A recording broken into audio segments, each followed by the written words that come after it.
हाय, आज मी माझा पहिला व्हिडिओ टाकत आहे. तर आज मी बनवत आहे फोडणीचं वरण.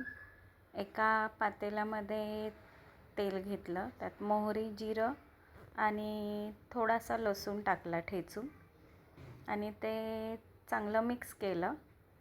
मग त्याच्यामध्ये कढीपत्ता आणि मिरची घातली आणि तेही छानपैकी मिक्स केलं.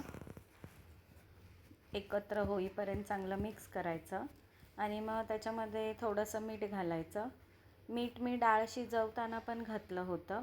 डाळ शिजवताना मी थोडंसं मीठ, थोडंसं हिंग आणि थोडीशी हळद घातली होती. त्यामुळे मी याच्यामध्ये एकदम थोडंसंच घालत आहे.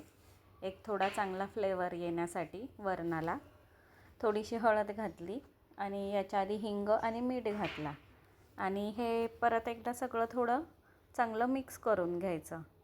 हे थोडं चांगलं मिक्स केलं की त्याच्यामध्ये टॅमॅटो घालायचा.